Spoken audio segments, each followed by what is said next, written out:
As many of you have probably already seen, my main account in 2605 lost Kingsland. And although we lost Kingsland, this was probably the most fun KVK that I've had. So in this video, I'm going to talk about what happened in this KVK, why it was so fun, why in part we did 1v6, and I mean, spoiler alert, if it wasn't 1v6, a bunch of camps were just not going to participate. And despite the fact that, like, 1077 said they're just going to have a recovery KVK, a ton of their players were actually in other shells, and they literally have land in Kingsland and were fighting. So, like, the people who say it wasn't 1v6 weren't actually there. They don't know what they're talking about. So let's get into it in this video and talk about what the heck happened, man, and why weren't you streaming?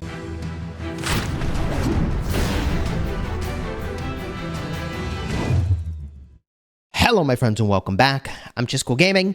And although it's always a bummer to lose Kingsland, this was, no kidding, I think the most fun KVK I've ever played. And a part of that is that, rather than streaming, I was actually hanging out in person with Cortex playing. So for those that hadn't seen, I was in Germany.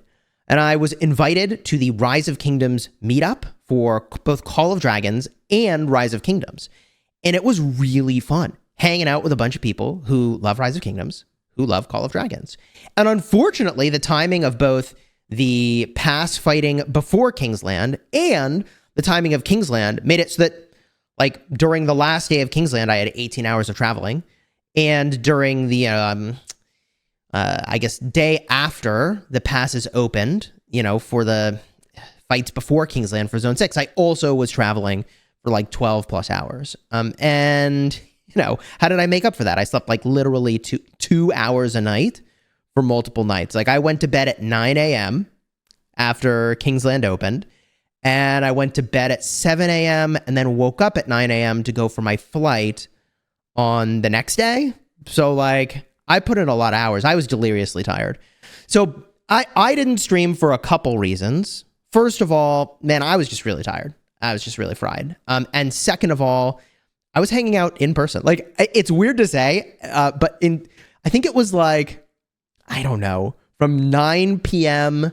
till, I want to say, like 4 or 5 a.m., Cortex and I were hanging out in the lobby. He was also at the Rise of Kingdoms and Call of Dragons meetups. We were hanging out in the lobby of the hotel, like, playing KVK and, fighting in Kingsland. And it was just really fun. Like, I would not trade that. I would not trade that for anything. It was so fun. So what was this KVK? This was a 1v6 KVK. And right now I'm not showing my main account. This is my restart account because I don't want to show any of the markers. But we'll flip over to my main account in a bit, and I'll show you kind of where that's at. But I think the thing that helps people really understand, like, why a 1v6 KVK is hard. I mean, people look at it and they're like, oh, you're a 20 billion power alliance. But we were up against over 120 billion power worth of power in these kingdoms. And when you actually look at the top alliances, once you distribute SW, which was 20 billion, into two alliances for fighting, here's what it actually looks like, right? The number one alliance, at some point in the Kingsland, I think this was after some amount of fighting on day one, right? You've got Duck was almost 14 billion, UCS at 13 and a half, 615, which is in the UCS war camp, the Kingdom 2 war camp, at 13 billion, FCN at 13 billion, Eternals at 12 billion, Immortals at 11 billion, and then you've got SW2 and SW, which were both, it looks like 10 and a half, and I think it was 10 billion, right? And so, like, in any other context where you look at two 10 billion power alliances versus this, you'd be like, yeah, the two 10 billion power alliances are just going to lose, right? In any other context, that's what you would say. But this isn't any other context, right? The Smash Squad is really committed, and this was a really fun KVK. So what actually happened? So in the first day, we pushed in, and we took the upper left quadrant. But the problem with, being a one alliance kingdom is you have to have 24/7 uptime on pretty much all your players to take a KVK like this. And we didn't have that. I mean, we just didn't. And that's fine. We don't require your account to be active 24/7 in 2605. But we lost a bunch of land and got pushed back, like, I want to say, like, to here-ish. I'm pretty sure you can see the pointer. But, kind of like, within 3 or 4 flags of both of our passes, right? And so then we pushed all the way back out, all the way down to the duck passes, almost had them locked at the pass over here, but didn't quite get there before our downtime. We pushed back toward the zig and a little bit past it, but that's not enough progress.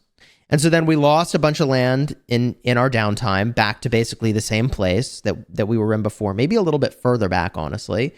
And then we pushed back into Kingsland again. But, on the sort of third down cycle of Kingsland, we, hadn't pushed in back enough and lost that land and ultimately, gave Kingsland at that point because we just don't have the ability to push back in.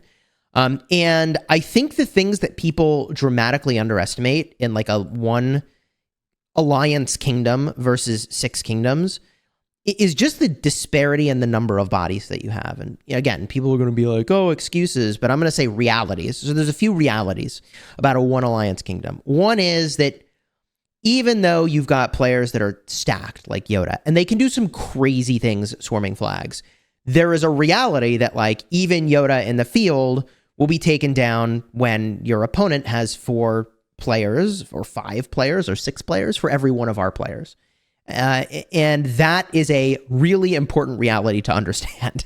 And you know this, you do know this, right? You know that a T5 player gets taken out by a bunch of T4s in Home Kingdom from the very first fights you've ever done, right? But I think it's important to harken back to that and be like, oh yeah, that's what that's like. So when we group up, we could take pretty much any part of the field we wanted, but not every part of the field. And we needed more field. So, during our uptime, we were burning a dozen or more flags, 2 dozen flags. Nah, probably not 2 dozen, but like a dozen flags at least all at once. And then on our downtime, like we struggle to hold those same flags and hold that same territory. And that's the big issue there. And that's a reality. The next reality we got to talk about is the number of shells. So, look, we have 1 alliance worth of shells. 1 kingdom worth of shells, I should say. And they've got 6 kingdoms worth of shells. And you have to understand why that's a big deal.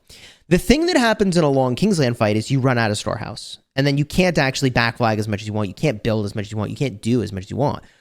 We don't have enough shells to like cover a bunch of the land. And we left huge gaps, by the way, in the territory in, zone 6. Like they 4-dropped. We took it out. But we left big gaps because we were like, we just can't cover it all. We don't have the shells for that yet. So 2605 is still a young kingdom. And I think if we were attempting this again, it would have to be when we have more shells with technology and with credits to fill more places and hold more spaces. We had 2 shells that we brought into Kingsland initially, with 2 more shells that surged into Kingsland, and I think another 1 or 2 maybe that surged in later. But the point is that if you're losing territory and you're low on shells, there's just a reality that you're going to run out of flags to build. And that means you can't back flag as cleanly, and that means you lose more territory in your downtime. And it is what it is. I think this KVK, if we had 24/7 uptime on all our players, we would have won. I actually think that's true. I think we wouldn't have lost territory, and we would have won. But people sleep, and we don't require 24/7 commitment, and that's okay. I think if I were advising people about like, hey, what kind of kingdom do you want to go to, right? Like, I think the downside of a one alliance kingdom is that you really like can't take a break. Like everybody's got to be on for the whole thing. But all that said, this was, I think, the most fun I've had in a KVK.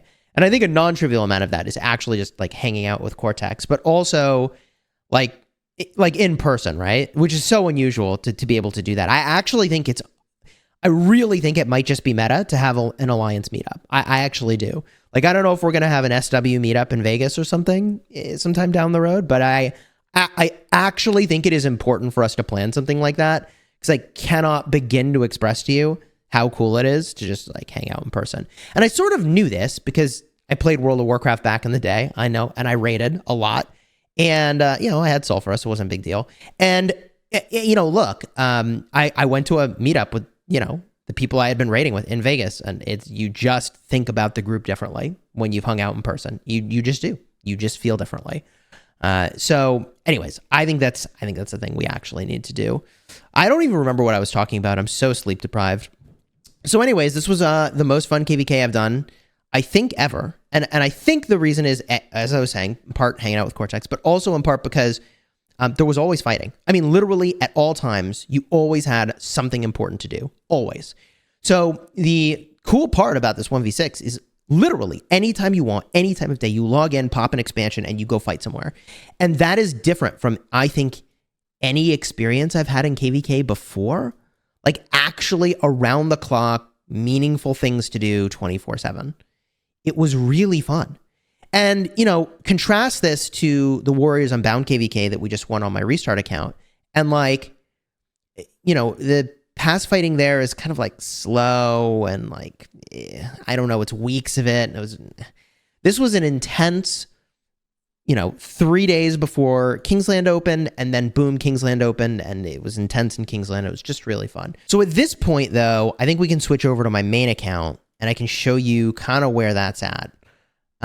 And right now, I'll pull up the stats in a minute, but I believe I've lost about 9 million troops, almost entirely T5. I don't actually know how I lost 1,000 T4 siege, but that's a thing that happened. I'm at almost 20 billion kill points. I'm like on the doorstep.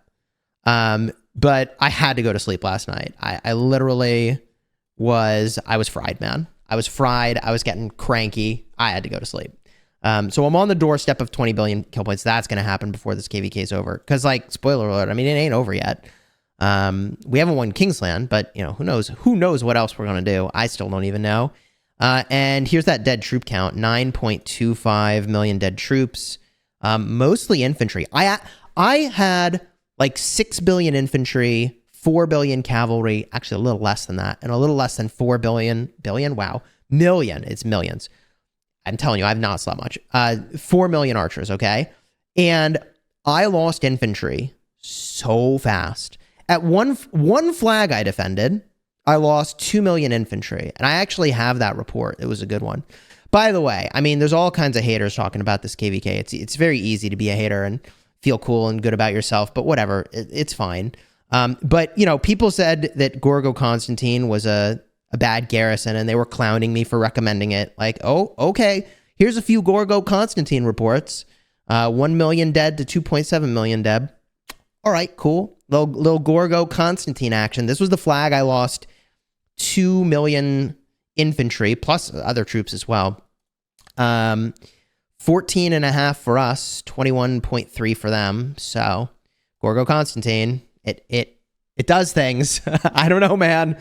You can make your choices about whether or not you want to use. Oh no, Guan was the captain. That's tragic, but amazing that did not do worse. What the heck? Gorgo Constantine, 657 to 1.2. Right? Oh, God, this flag, what happened here? Bro, it starts empty and fills up, 31 to 186. That's just funny. Fluffy Pony Garrisons, 756 to 1.6. But the reality is that, you know, these reports make it look like we're really dominant. Gorgo Hera, 488 to 1.1. Yo. But the thing is that, like, when you start Kingsland, okay, but then once you have to, like, regroup, like, things like this start happening, like where they traded really positive. I don't know what happened here. 423 to 256. Like, you start to get scattered, and even just going even in a 1v6, this doesn't work. Like, you can't trade 1 for 1 or even 2 for 1 in a 1v6. Like, you kind of have to trade 6 for 1 all the time if you're going to drain your enemy. Or you have to be just like way more committed to losing troops than them. So anyways, not all reports were those insane, off the charts positive reports. And the more thinly you're spread, the less positive they start to become.